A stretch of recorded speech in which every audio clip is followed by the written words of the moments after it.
Olá, hoje vamos mergulhar num assunto-chave. Como é que a gente pega um monte de informação complicada e transforma em algo, claro, eficaz?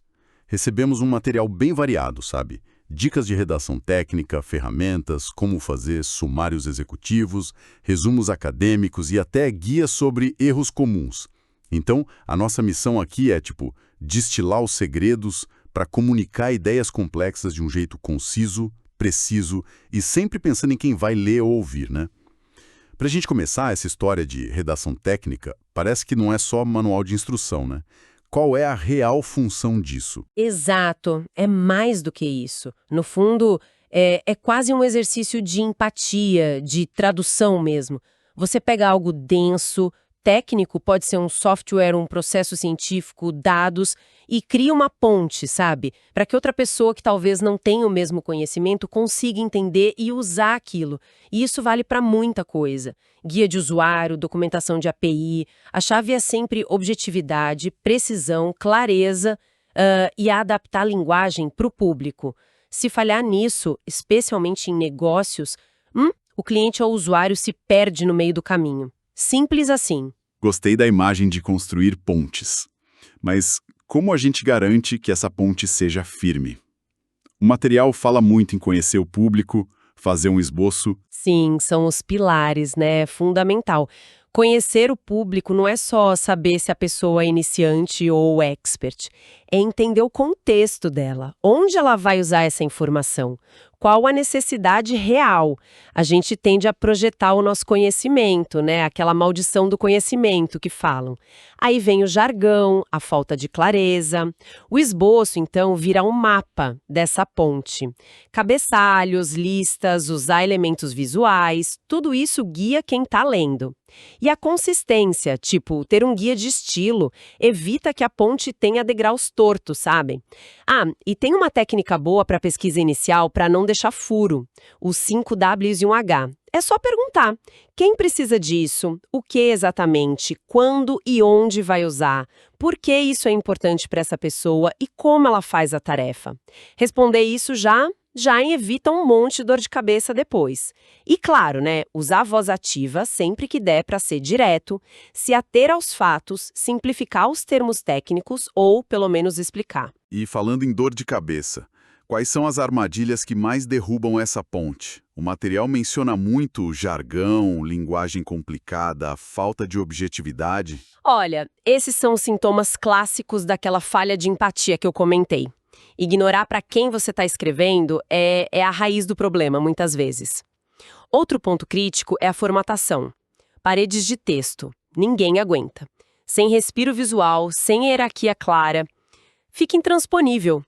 Falta de estrutura lógica também confunde demais.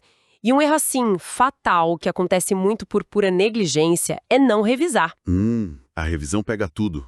Desde o errinho de digitação até uma falha lógica que compromete a mensagem inteira. Entendi. É tipo construir a ponte e esquecer de apertar os parafusos. Faz sentido. Agora, mudando um pouquinho o foco. Como a gente condensa muita informação sem perder o essencial?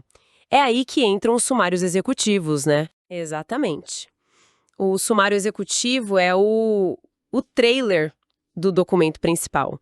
Geralmente 1 a 2 páginas no máximo. É para quem precisa da visão geral rápida. Qual o problema, qual a solução proposta, o valor que isso gera e a conclusão. É direto ao ponto. Em gestão de projetos, ele é interessante porque costuma ser feito logo no início, sabe? Funciona como um farol para alinhar todo mundo sobre o porquê e o que do projeto. E isso me faz pensar nos resumos acadêmicos, os abstracts. A função parece bem parecida, né? Aquela porta de entrada, a primeira impressão que decide se alguém vai ler o trabalho ou não, concisão, palavras-chave, tudo vital ali. E as dicas são parecidas, evitar redundância, usar voz ativa, muito na linha da redação técnica geral. Sim, a lógica é a mesma. Fisgar o interesse e entregar a essência rapidinho. E hoje em dia, olha, a tecnologia ajuda muito nisso tudo.